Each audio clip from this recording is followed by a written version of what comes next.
Good morning, everybody. It's Barb Katie here.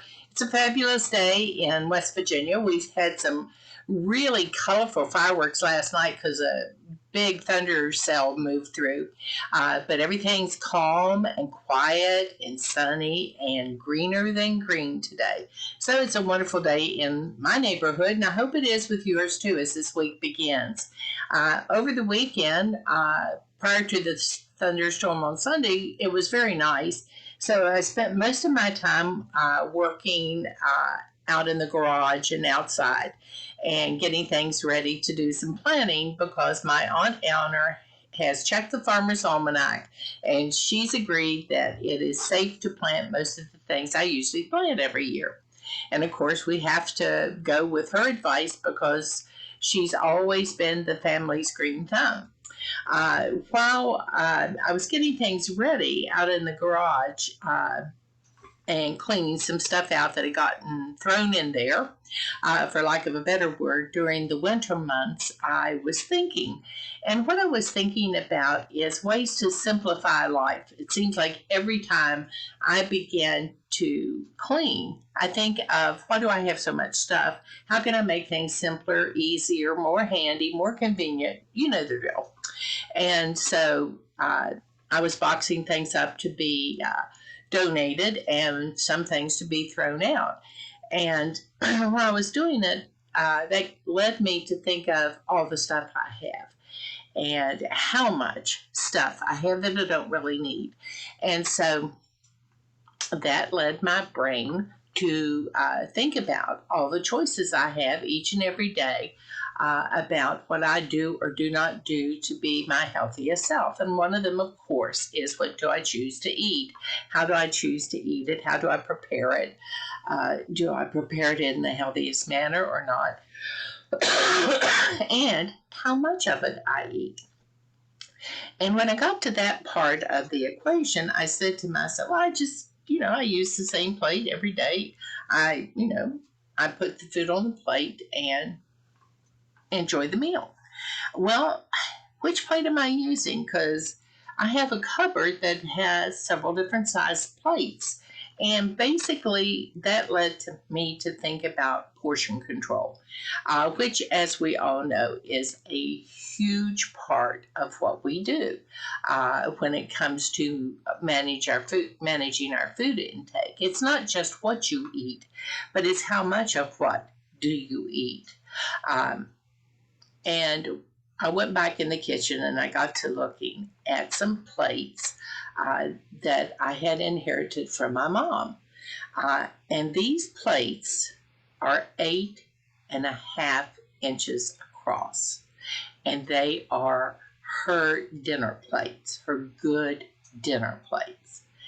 And then I went over to where I keep my daily plates in a rack conveniently by the counter where I do food prep and get the meals ready.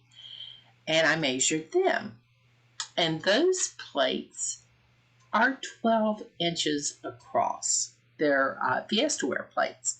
And I love that line of dishes. I've used them for many, many years. And I got to rooting around in one of the china cabinets where I had some old Fiestaware plates because, like I say, I've been using them for a long time.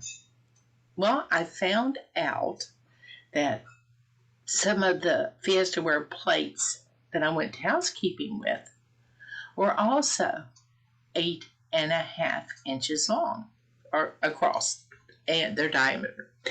And I thought, would I have bought luncheon plates to start housekeeping? And I thought, no, those were my dinner plates. I know they were.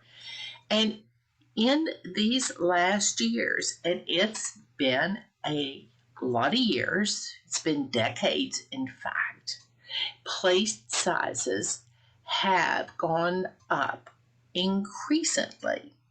The plates I inherited from mom and I started housekeeping with were small compared to today's standards, and they held about 800 calories worth of food if you filled them appropriately with the right portions of food. And we'll talk about that in just a minute.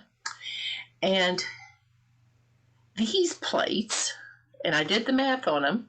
I remembered the formula for the area of a circle and actually did the formula for them, which impressed the heck out of me. But anyway, when I did the formula for my new plates, lo and behold, they hold 237% more food. That's incredible. That's hideous. My gracious, no wonder we have so much problems with determining portion size and what we're eating. And so instead of filling the plate appropriately for 800 calories, now to make the plate look the same, it takes about 1,900 calories worth of food. That's a lot of food. And if you use the My Plate method and divide your plate in quarters, you're going to have a quarter of the plate for meat, a quarter of the plate for starch, and you're going to fill the rest of the plate with fruits and vegetables. Well, look how much more food it looks like you have on that smaller plate. If I put food on that smaller plate and sat down to eat it, I would say, "Oh wow, I've got a full plate of food here." It's visually satisfying to my appetite. It has nothing to do with hunger. It has to do with appearance. What does it look like? Do I feel like I'm getting a generous amount of food for my evening meal? And the answer is yes. Well, if I took that same amount of food that I have in the top plate and put it down on the small plate and would separate it out and spread it out to even the inner ring of that plate, it's going to look pretty skimpy. It's going to look like, well, Barbara, you're not getting very much food. You can't even cover the bottom of your plate. And that has a lot to do with my sense of satisfaction when I go to eat my meal. And I would say that it probably would have something to do with your sense of satisfaction when you go to eat a meal as well. And portion size is very important when determining how many calories in any food group you're going to eat and total calories in the course of the day that you're going to have as your total intake. But it also has to do with many other things as well.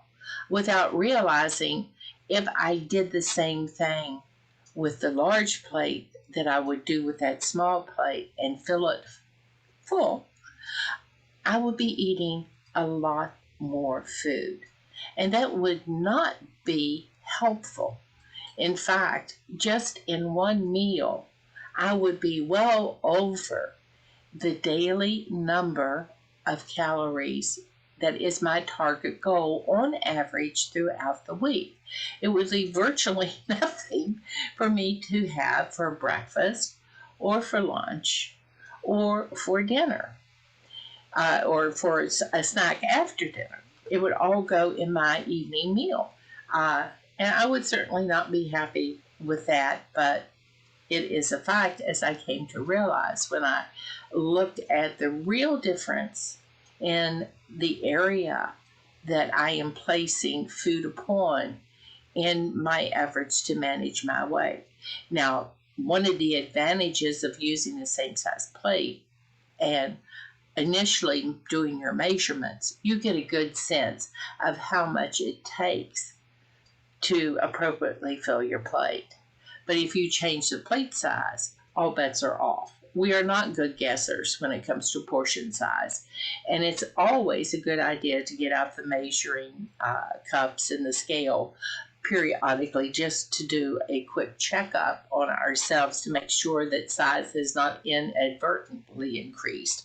But particularly if it's a unknown size that we're dealing with, it's a very, very good idea to make sure that we measure carefully for the first few times we're using that particular vessel to place food in. And I thought how much simpler my life would be if I just swapped out my smaller plates for the larger ones I have in the rack by the kitchen counter where I'm doing food prep every day. Then it's just a matter of reaching for the plate and putting food on it. And I know that I cannot pile as much food on that plate as I can when I am not measuring carefully on the much larger plate. And that made me feel really good as I start this week because I've been basically um, staying the same. I think I've about worn out 2 pounds. It seems like, you know, 1 month I'll go up a tiny little bit, maybe go up to 2 pounds heavier. Then the next month I go down that same 2 pounds again, and on it goes. And that's got to stop. I'm tired of wearing out those 2 pounds. I want to get into new numbers, and I want to get into lower numbers. And now that the first quarter of the year is behind me and we're starting fresh with a brand new month, it's a good time to be making that change. With the food of the summer coming in, and I'm a huge fresh vegetable fan, it makes things a lot easier in terms of choices that I have that are available and cost effective. And it won't be long that I'll begin to see tomatoes coming up, peppers coming up, cucumbers sprouting. Dear Lord, please don't be as good as you did last year. I ended up giving cucumbers to every neighbor who didn't know me because the ones who did shut their doors when I came by with a brown paper bag. That's again another story for another day. And this year I'm being bold and planting squash, yellow squash. So I imagine that's going to be as generous as it usually is. And that's about the extent, except for herbs that I have a little herb garden for that I plant. But it's plenty of fresh produce that I really, really enjoy. And then we swap out up here on my hill, different ones of us plant different foods. I have one neighbor that does great green beans, and we always look forward to sharing those. You know, we do a barter system. You know, I'll give you a bag of cucumbers if you'll give me a bag of green beans and that type of thing. So I'm prepared now. I did do the swap out in the kitchen. I am cognizant now of the difference that food looks like in the appropriate portion sizes on a much larger plate. I illustrated it carefully for myself. And it's amazing when you go to measuring just how much extra food is put on that larger plate that you aren't even aware of because it appears to be just the same as the smaller plate, except that it takes up much more area and more food to fill that area. And that led me to another thought, and that thought is something that my sons used to say all the time. I had three pretty tall guys, and it took a lot to fill them full of food. And one of the funniest things that my sons would ever say when they were in high school and they were dating, and they were on their best behavior at their girlfriend's house, and they would come home, and the first thing they would do is go to the refrigerator, and they would stand there and stare into the refrigerator, and they would say, I hate small food. Because usually, and these boys were all over 6 feet tall. They, of course, still are. And there was a lot of them to fill up. And they tended, for some reason, to date girls that were petite. And their families would fix food appropriate for their family. And it was like having a family of draft horses or a family of thoroughbreds. It takes more to feed a draft horse than it does the thoroughbred, and they just didn't get enough food to feel like they were full at their girlfriend's house. And I thought, boy, isn't that the truth? My sons, and one of them particularly had a weight issue, and his challenge was to make his food appear larger, but not be so calorie dense.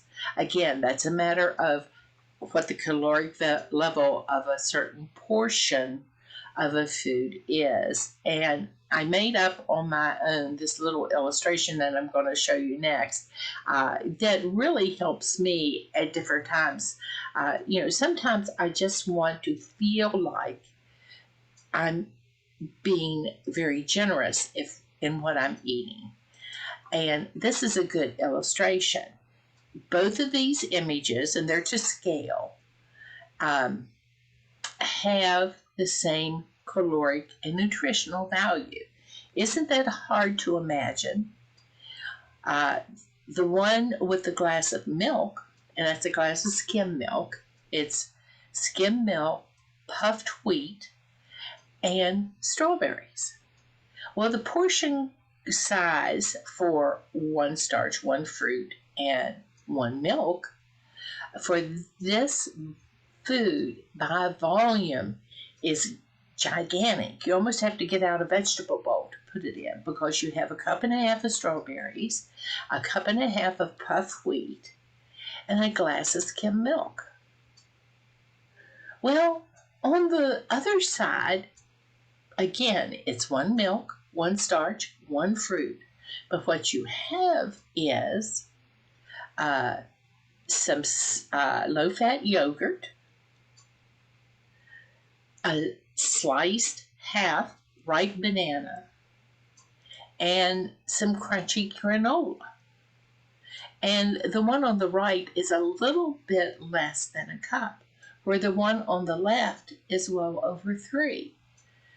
Again, the food value in both pictures is the same, but if you're in a place in your head where you want chewing satisfaction, I would choose the one with the puffed oats. I'm allergic to strawberries, so I don't eat strawberries, but I would put probably blueberries in there instead, and the milk, and that will just make me feel like, wow, I can't believe I'm watching the amount of food I'm eating and I'm getting this much chewing satisfaction. The other one with the yogurt is one I eat fairly frequently because in the morning I tend to be a bit in a hurry and I want to scarf something down that's pretty nutritious, but very quick and easy to put together. And that meets my needs on a general day. But the one on with the dry cereal is definitely satisfying. And this whole exercise has helped me revisit things. For example, on days where I'm really craving some chewing satisfaction for whatever reason, a good choice would be a raw vegetable lunch that is going to, again, have a good bit of volume to it, especially if you add things like lettuce, which are really, really low and to a degree free. I've not met many people that their weight loss issues were directly related to over consuming lettuce. But you can make a lovely lunch that was, again, going to provide a lot of chewing satisfaction. Sprinkle in a few nuts, maybe some mandarin oranges, and fat-free dressing, and you're good to go for your lunch meal. Again, look at your dinner. If you are wise in your choices for the first 2 meals, you might even have room for a larger serving of protein at that meal, depending on how you arrange your food for the day. And protein is incredibly satiating.